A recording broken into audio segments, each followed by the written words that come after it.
남편이랑 결혼은 3번, 사별 1번, 이혼 1번, 재혼 1번, 나란히 1번씩 해본 경험이 있답니다. 남들은 살면서 1번이나 하면 평범하다 하는 일을 저 혼자서 다 하고 있었네요. 이것도 복이라면 복일까요? 아마 박복이겠죠. 아무튼 다들 이렇게 얘기하면 그동안 무슨 일이 있었고 어떤 놈을 만났길래 그랬냐고 묻곤 합니다. 이런 게 실례인 줄도 모르고 호기심 어린 눈으로 저를 훑을 때면 자존감이 바닥을 치던 날도 여럿 있었지만 이젠 아무렇지도 않습니다. 사람 인생살이 다 그렇죠. 첫 번째 결혼은 중매로 한 결혼이었습니다. 부모님의 강압에 못 이겨서 억지로 나간 자리였고 상대방도 마찬가지였죠. 얼굴 본 건 5번도 안 됩니다. 서로 이름만 아는 상태로 결혼했다 해도 맞는 말이다 할 정도로 과장이 아니죠. 그래서인지 사랑 없는 결혼 생활은 건조하기 그지없더군요. 밖에서 뭘 하고 다니는지, 누굴 만나고 다니는지, 집에서는 한 공간이 있긴 한 건지 매년 돌아오는 결혼 기념일은 고사하고 생일에도 남편과 밥 한 번 먹어본 적이 없던 저입니다. 저도 나쁘진 않았어요. 애초에 애정을 바라고 결혼한 건 아니었고 부모님 잔소리가 듣기 싫고 무서워서 결혼했을 뿐이고 시댁도 못 살게 괴롭히는 축도 아니라 오히려 부모님보다도 더 자주 반찬 만들어주시면서 못나고 무뚝뚝한 아들이랑 살아줘서 고맙다고 해주시는 분들이거든요. 어쩌면 그 시간을 남편이 아닌 시댁을 보고 참았나 싶기도 합니다. 남편 봤다 시댁 어른들 뵈면 마음이 참 따뜻하니 좋았거든요. 진짜 가족을 이제서야 찾은 건 아닐까 그런 생각도 들었고요. 집보다 더 자주 찾아가게 되고는 했습니다. 달이 알아서 가더군요. 그래서 무난하게 아이 낳고 오순도순 잘만 살게 될 줄 알았습니다. 하지만 좀처럼 아이는 생기지 않았고 남편과 함께 병원을 가니 남편에게 문제가 좀 있어 아이를 평생 가질 수 없을 거다. 시험감도 힘들다 하더군요. 둘만 잘 살자. 남편과 병원을 나오며 그렇게 말했습니다. 어차피 계속 둘만 살았던 우리고 앞으로도 달라지는 거 없이 그냥 평소랑 같은 거라고 상실감 같은 거 가지지도 말고 남들 부러워도 말고 전 그러겠으면 강아지나 고양이 데리고 와서 키우자 그렇게 서로를 위로해 주었었네요. 그런 우리 사이가 금가듯이 쩍 갈라진 건 남편의 거짓말 때문이었습니다. 거의 반년이라는 시간을 출근한다는 말로 절 속였더군요. 남편은 회사에서 정리해고를 당했으면서도 저에게 말하지 않고 숨긴 채 회사를 다 가는 척 그렇게 매일 연기해왔던 걸 들켰습니다. 그동안 월급이라도 가져다 준 돈들도 모두 퇴직급여를 가져다 준 거더군요. 아무래도 이상하긴 했어요. 꼬박꼬박 계좌이체 들어오던 돈들을 봉투에 넣어다 주니까요. 작은 구멍가게도 아니고 회사가 그런다고 하니까 당신네 회사 요즘 좀 웃기다 하고 말았는데 그게 그런 이유였다니 앞이 새하얘지면서 어떤 말을 해야 할지 모르겠더군요. 말이 안 나왔어요. 왜 숨겼냐 하니 곧 취직이 다시 될 줄 알았다고 하더군요. 근데 반년이나 실업 기간이 길어질 줄 몰랐다면서 면목이 없다고만 합니다. 미안하다는 말도 했네요. 참 문제는 그것뿐만이 아니었습니다. 이제 와서 들키듯이 말하는 이유는 무엇이냐고 하니 사실은 퇴직금 중 절반을 주식에 투자했는데 그게 휴지 조각이 되었다고 당장 다음 달부터 월급이라고 속이며 가져다 줄 돈이 단 1원도 없다고 말하더군요. 당장 생활비며 꼬박 납부해야 하는 대출금 그런 것들은 어떻게 할 생각이냐 왜 안 하던 짓을 해서 있던 돈도 까먹었냐고 고래고래 소리 지르니 그럼 한순간 나앉게 생겼는데 자기가 뭐라도 해봐야 하지 않겠냐고 자기 마음 모르냐고 자존심 상한다 그런 소리만 해대니 화가 나서 꼴도 보기 싫다고 막말을 퍼부어댔네요. 결혼하고 목청 높여 싸운 건 그때가 처음이었습니다. 서로 못할 말하고 삿대질하고 분이 풀리지 않아서 남편 놈은 결혼 사진이 걸려있는 액자도 집어던지더군요. 저를 한 대 칠까봐 무섭게까지 했습니다. 그러고 나니 정이 뚝 떨어져서 꼴도 보기 싫었죠. 당장 돈을 벌어야 하니 식당 서빙하는 자리로 들어가서 설거지부터 시작해서 술 마시고 진상 부리는 아저씨들 상대까지 굳은 일이랑 굳은 일 닥치는 대로 했답니다. 어리석은 짓이지만 남편 놈이 괘씸해서 당신 언제 일할 거냐? 취업 준비는 아직 하고 있는 거냐? 그런 말도 못했네요. 시댁의 남편 잘렸다 그런 말도 차마 못했고요. 그냥 반찬 주러 잠시 들렀는데 낮에 회사도 아니고 길거리에 우리 애가 있더라 무슨 일인지 물어봐도 되겠냐고 하는 시어머니한테 휴가라고 말았어요. 자기 아들한테 대놓고 못 묻는 그 심정이 어떻겠나 싶어서요. 근데 이 남편이란 놈은 생각이 있는 건지 없는 건지 밖에서 어떻게든 악착같이 돈 벌어오는 아내를 보고도 집안일이며 다시 취직할 생각을 전혀 하지 않고 놀고 먹고 자기만 하는 겁니다. 급기야는 하루 종일 술 사다 마시는 꼴을 보고 당신 정신 안 차리냐고 하니 너 같은 애랑 살기 싫다고 울더군요. 자존심 상하고 없는 사람 취급당하는 것 같고 어차피 자기 없어도 잘 살 수 있지 않냐며 자기를 놓아달라 서럽게 울어댔습니다. 그래서 시댁에서 무슨 일이냐고 걱정스럽게 하루가 다르게 찾아와 설득하고 아들이 해고당한 거였냐, 그 힘든 세월을 왜 혼자 감당했냐고 물어도 그냥 남편 놓아주려 한다, 그 말만 되풀이했습니다. 우리 부모란 사람들은 와서 좋은 데로 시집 보내줘 놨더니 끝끝내 부모 가슴에 대못 박을 생각이냐고, 이혼하면 부모 자식 사이 없다 생각하고 평생 살려고 으름장을 놓는데 진짜 부모가 누군가 생각하게 되고 이 좋은 시댁을 떠나면 난 진짜 이제 혼자인가 싶더라고요. 어쩔 수 없이 마음을 무지개 먹고 갈라섰습니다. 그 이후로도 종종 시댁에서 전화가 왔지만 마음이 아프고 흔들려 연락 피하고 피하다 번호도 바꿔버리고 기회 있을 때 이사를 해서 지역도 완전 바꿔버렸네요. 그렇게 아무런 연고도 없는 곳에 가서 3년쯤 살았을 때였을 겁니다.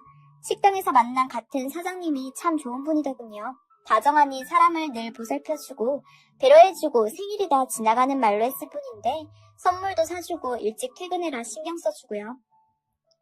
와이프와 일찍 사별했다 들었는데 그 와이프 사랑 참 많이 받아갔겠다 생각하니 부럽기까지 했습니다. 그 사랑 나도 받아봤으면 좋겠다는 생각이 힘든 생활에 그런 마음이 생기니까 사장님의 모든 행동에 가슴 설레어서 잠 못 들게 만들더군요. 쉬는 날에도 괜히 가게 앞을 얼쩡거리면서 사장님 한번 뵈려고 우스운 짓도 해봤네요. 그렇게 티를 낸 덕분에 사장님과 제 사이에 조금씩 변화가 생겼습니다. 가게 일이 아니라 개인적으로 만나는 날도 생기고 또 서로의 집에 가서 하룻밤씩 밤을 지새우며 이런저런 살아온 이야기 얘기도 하고 재미지게 요즘 애들이 연애하듯 그렇게 시간 보냈죠. 사장님에게 들은 이야기는 하나같이 가슴 절절해지는 마음 아픈 이야기들 뿐이었습니다. 부모님 없이 외롭게 살아와서 한평생 반듯한 자기 가정 하나 이루는 게 일생의 꿈이었는데 와이프가 그렇게 가고 혼자 남으니 자기 인생은 왜 이렇게 구질구질하고 외로운가? 인생 절반에 걸친 회의감이 들어 정신건강의학과도 다녀봤다 하더군요. 그런 삶에 제가 찾아와 하루하루가 다시 행복해지고 설레이니 이때를 주시려고 하느님이 그간 나를 이렇게 못살게 괴롭혔나 싶더랍니다. 그 말을 하며 손을 꼭 붙잡고는 사랑한다 말하는데 그 목석 같은 남편과 살았던 지난 세월들이 아프게 느껴질 정도로 행복하고 좋더군요. 저도 그래서 사랑한다 말하고 결혼한 부부처럼 살림도 합치고 함께 살았답니다. 동거만 했어요. 사장님이 혼인신고는 천천히 해도 되지 않겠냐고 해서 그러자 그랬죠. 그런데 사람 운명이라는 게 늘 불행할 수만은 없듯이 늘 행복하기만 할 수도 없더군요. 몸이 조금 피곤한 것 같다고 남편이 그러길래 알았다 그럼 당신은 집에서 쉬어라 가게에 나 혼자 다녀오겠다 하고 집을 나선 날입니다. 그날따라 괜히 불안하고 징조가 좋지 않아서 남편에게 틈날 때마다 전화했습니다. 밥은 먹었냐? 몸은 좀 나아졌냐고요. 그때마다 당신 내 생각 때문에 아무것도 못하는데 가게 빨리 마무리하고 집에 돌아오라고 나도 보고 싶어 죽겠다고 오히려 능글맞게 말하는데 얼마나 기쁘던지요. 그런데 기쁜 와중에도 불안한 마음이 통 가시지 않아서 정말 가게를 빨리 마무리하고 집으로 급하게 가던 길이었습니다. 집에 다 왔을 때쯤 남편으로부터 문자 하나가 오더군요. 사랑해, 못난 나를 사랑해줘서 너무 고맙고 당신에게는 늘 미안한 마음뿐일 것 같아. 무슨 일인가 싶어 전화를 거니 받지도 않고 집에 돌아가니 이게 무슨 일인가요? 남편이 극단적인 선택을 했더군요. 마음에 울이 깊었던 탓인지 아니면 저 모르게 또 다른 어떤 일이 있었던 건지 알지는 모르지만 남편은 다시 돌아오지 않을 곳으로 멀리 떠나버렸답니다. 장례를 치르는 것도 저의 몫이었어요. 그런데 이게 무슨 일입니까? 죽었다는 와이프가 떡하니 산 채로 자기 남편한테 천년이 있다고 고래고래 소리를 지르며 제 머리를 쥐어뜯는 거 아니겠습니까?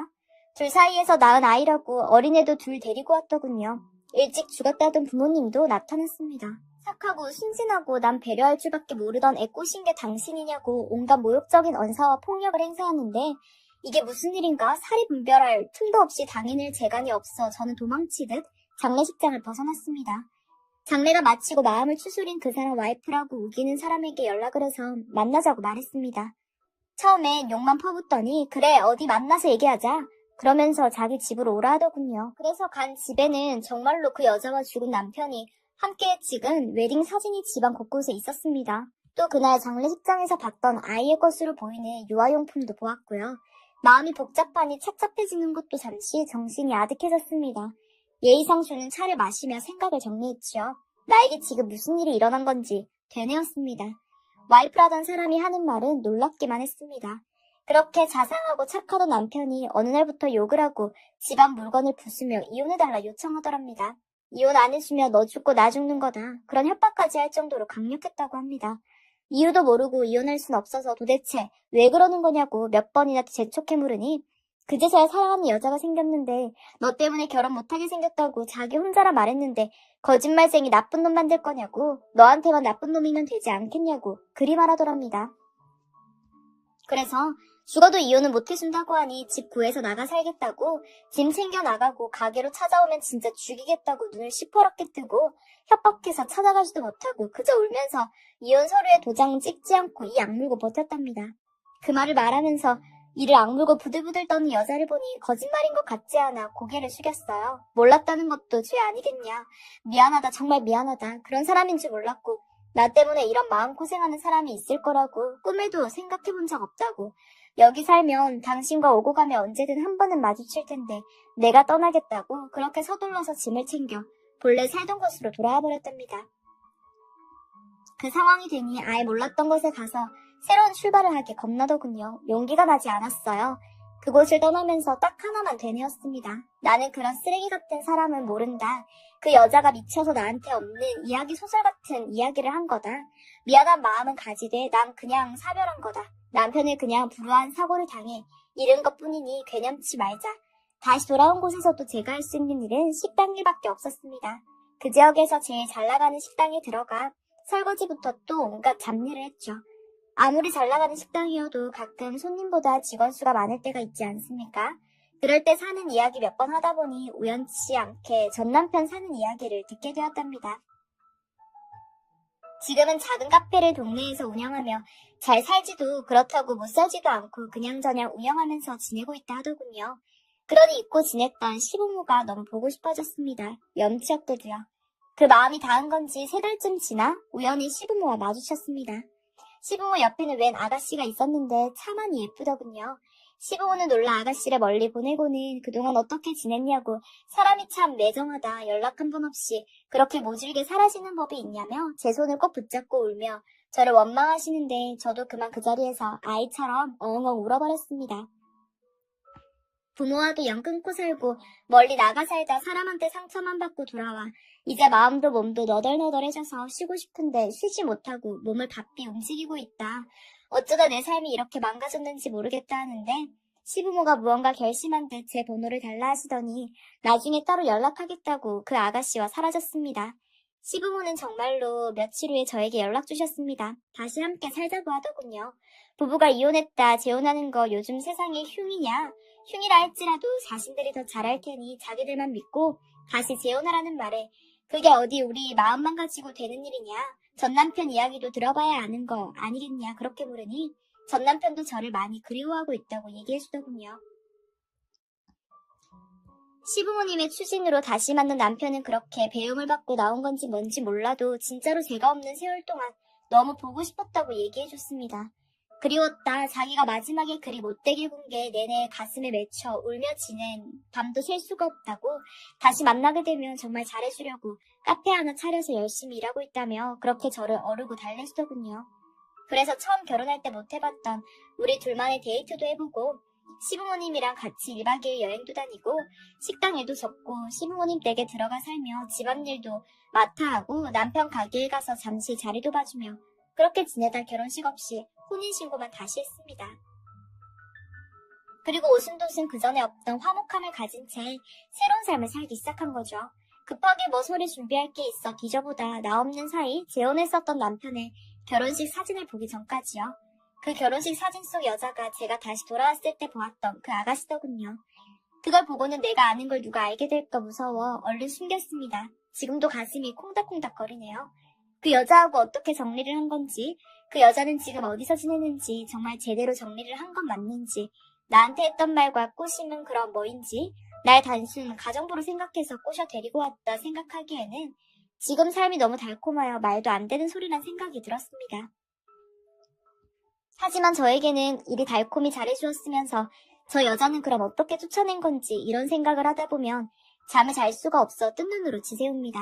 너무 궁금하여 하루에도 몇 번이고 어떻게 된 일이냐 묻고 싶은데 저도 떠난 후 과거가 생긴지라 누가 누구한테 뭐라고 할 입장이 아닌 처지가 아니었기에 감당이 묻지도 못하고 소가리만 하고 있었죠. 그런 와중에도 시부모와 전 남편, 아니 지금의 남편은 제가 안색이 많이 안 좋아졌다면서 유명한 한의원에 가서 줄 서서 비싼 돈으로 보약 지어다 주고 제가 좋아하는 음식으로만 상다리가 부러지게 밥 차려줍니다. 그래서 그냥 모른 채 살까 싶은데 이렇게 지나가는 게 또 맞는 건가 잘 모르겠더군요. 그러던 중 남편이 핸드폰을 두고 카페에 나갔을 때였습니다. 저장되어 있지 않은 번호로 전화가 와서 대신 받으니 황급히 끄더군요. 다시 전화를 거니 받지 않고요. 이상한 마음에 핸드폰을 뒤지니 그 여자였습니다. 남편은 그 여자와 연락하고 지내던 거였죠. 해고 후 변변하지 못하게 지내고 있는 자신을 부모님이 다시 먹여주고 재워주며 키워주고 있고 재산도 저와 재혼해서 저를 집에 들이지 않으면 부모님이 한 푼도 줄 수 없다 해서 울며 겨자 먹기로 저와 같이 살고 있는 거 알지 않냐고 부모님 돌아가실 때까지만 효도한다 생각하고 버티라고 그렇게 문자를 주고받았더군요. 막말로 시댁살이 안 해서 좋은 건 너 아니냐 이런 말도 했습니다. 기가 차서 말도 안 나왔어요.